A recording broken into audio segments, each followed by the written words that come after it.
I hit the wrong button to stop the video, so this I guess will be part 2. Leave you on a cliffhanger here. Still didn't find my light, if it helps you any.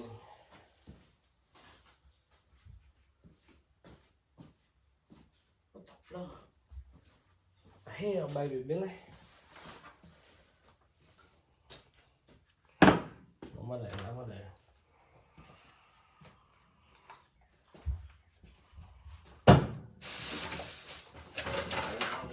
I started cleaning this place up, and then I got sidetracked with the 72 inches of rain we've and they've about stripped that cocksucker out.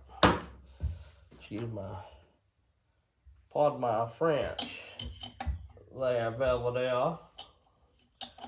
Excuse me language. Oh yeah. I got it broke loose, but daggone it, boy. That's gonna need a new cylinder bolt.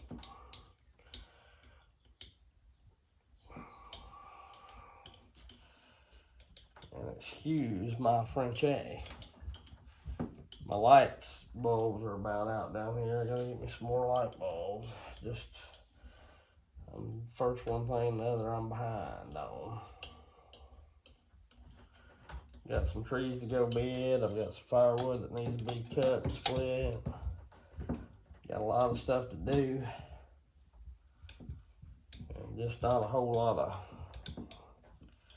time to do it in. This weekend looks supposed to look pretty decent.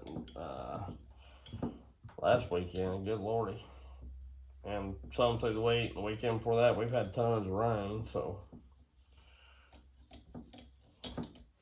I'll get to working on that kind of stuff.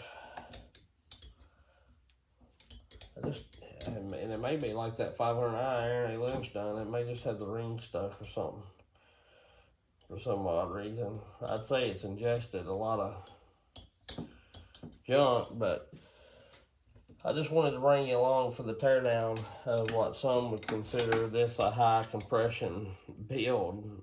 And you know, it's a good cut and running saw.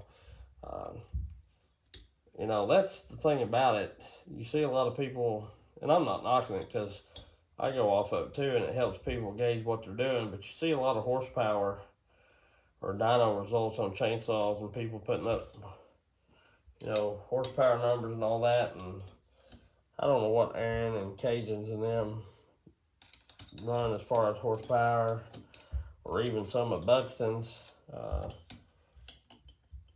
but I can tell close to what they feel like, and I don't, you know, by what saws I have had that has been dynoed and everything. So I can tell that, you know what I mean? But we gotta get that blank head rod popped out there. But you know, some of the better filling saws I've ran may not be the highest in horsepower. They just make a good steady horsepower and a good torque curve the whole way. And to me, it feels better in the wood. You know, I don't know about saws that free rev way high and crazy and stuff. I just know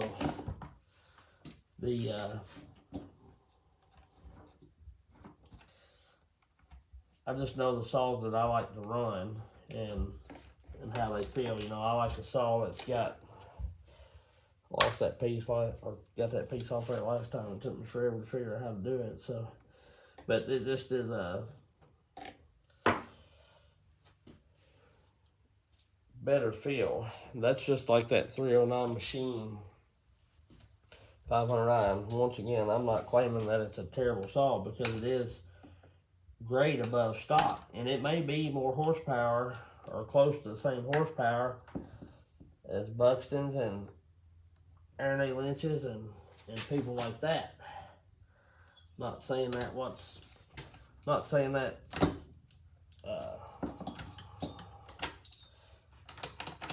that whatsoever. What I am saying is,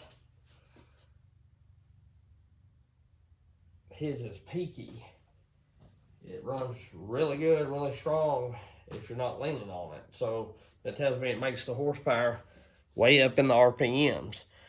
And that's okay if you're cookie cutting and things like that. But for me, cutting hardwood trees, wanting to be able to lean on it a little bit, I mean, I'd rather the saw have a little less horsepower and just a broader torque curve all across the board, you know what I'm saying? Instead of, and that,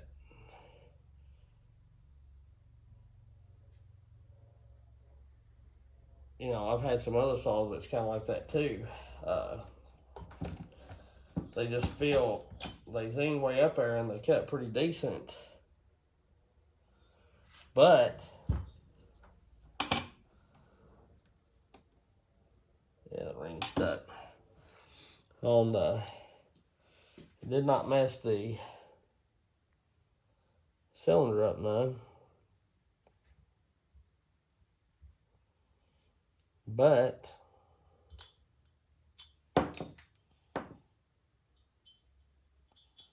baby Billy, where'd my other bolt go from my cylinder? I don't know. But anyway, they just don't feel as good. Like it's zinging in there, and as soon as you go on the dogs, it falls on its face. So to me, horsepower and everything does not mean everything. Other cylinder bolts in it. I'm a friggin' idiot. So, you know, I'll show y'all this piston real quick as I tear it down, or as I look at it here. But it has got some kind of shit kicked back in there somehow. And I bet it looks like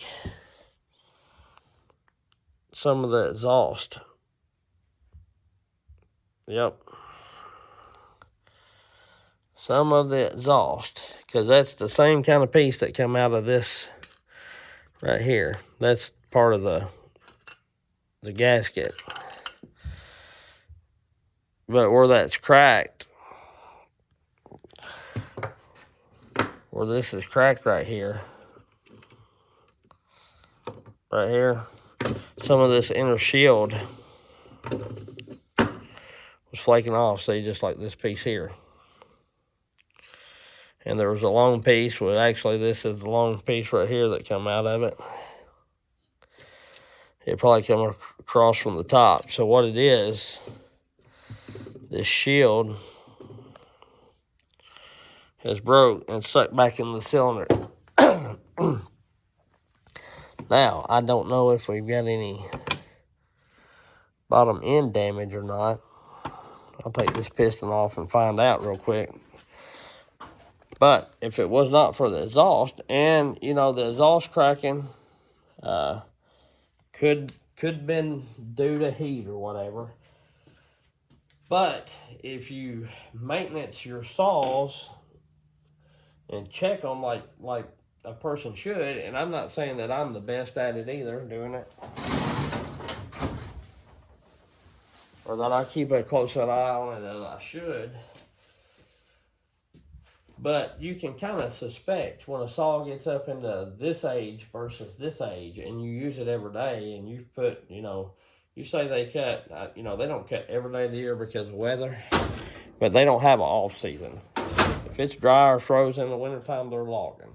So you just figure they log on a safe bet, just say 250 days a year. That leaves, you know, 160 days a year off. That's a little over 3 months. And I know they work more than that. But, okay, let's just say they're off. They work 40 weeks. And they're putting 50 hours a week in. You know, that's quite a few hours on a saw a year. And I'm not saying he uses this every day and everything. So on a safe bet, you know, he's probably put 1,000 hours on this saw. You know, and you get that many hours on it, it's time to start checking bolts and checking mufflers, checking clutches, and all that kind of stuff. That's what it's done. So this is 2, 3 saws that's come to me with problems, or 4, maybe even more than that, problems due to just lack of maintenance. I'm gonna go ahead and take this handlebar off now, but it's just a lack of maintenance. Cause I don't know if this is the saw bent the handle on or not. I think so. Like maybe that 661 that they got from me as well. They bought 2 661s and a 500 from me, and one of the 661s I know I've had to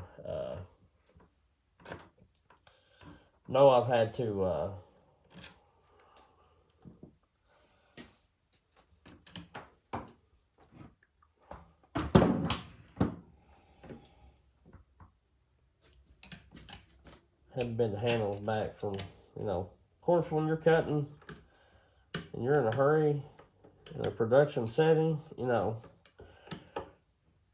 I'm not talking about like bucking billy logging. Like, that's kind of the logging I do, you know what I'm saying? Or I probably even log more than he does now. But I'm saying a guy that actually is going and trying to put,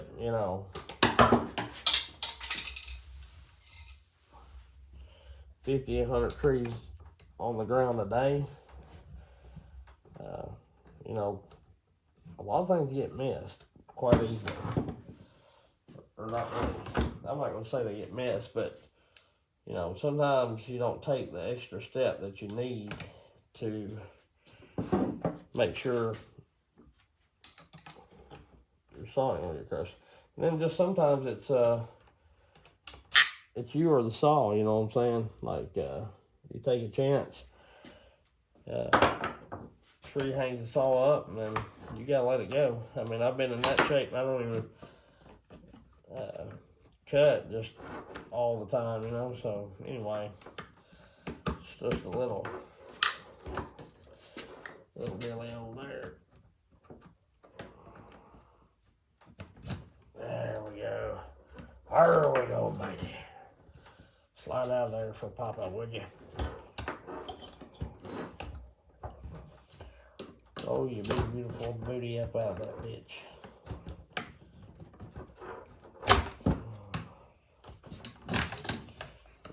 These Stihl handles, sometimes the most aggravating son of a bitch you ever seen to put on, and off, whatever. So we'll take this piston off, and like I say, you see the saw, how dirty it is, and how much use it is got, which it, ain't beat all to hell by no means, but it's most definitely been run quite a bit.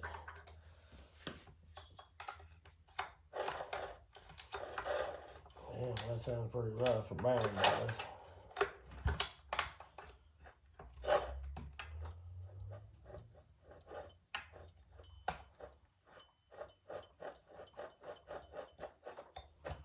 Something there's rubbing. I'll have to tear it down a little more. But other than that, if that hadn't and even with that running the factory filter and all that, if that had not ingested any outside material, there's a good oil sheen on it you're seeing. Let me see if it is on the lobes of the, I can see a little bit. This saw hadn't been running a minute, I'm sure. But and let's look at the intake side. There's light marks on it, but nothing you can feel with your finger. And the carbon, the carbon looks really good. The cylinder, there's not a ton of carbon in it. Let's look under the piston, per se. There is no kind of, I had somebody tell me that. That thing is clean as a pin. cleaner than a non-parted saw. So, you know, if it hadn't got this outside material in, this saw would still be running. I mean, yeah, of course it would be a little bit rough shape.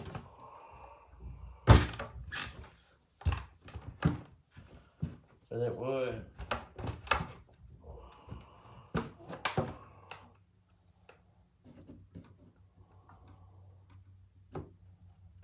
It would be running. Just getting that to where it says back flat.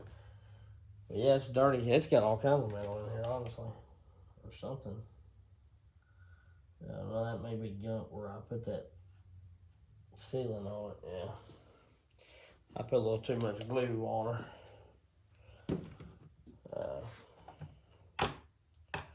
So there's the tail of that saw. Pretty rough shape. Now I need to break this saw down on another bench so I don't get all the shit mixed up. And the problem is, I thought I cleaned everything up pretty good. I need to blow that off. That'll be another video. But so here's my suggestion: is just keep a check on your saw, especially if you got a ported one. I mean, Stihl puts these muffler covers on here. You can have easy access at looking at your piston and seeing what's going on. And most definitely easy access to this. And hence, you know, it cracked on the side that exhaust comes out on. And that partly could have been my bad. It might have been a little cracked whenever they come in here for the first time for work. I don't know. But, you know, they also don't want to spend a ton of money and want to get their saws back going. So, you know, that possibly could have been mine. Partly my fault. I can't remember. I'd have to look back. And I don't know that I made a video and put on it or not. But, you know, the exhaust even don't have tons of carbon on it. You can tell there's a little bit. But anyway,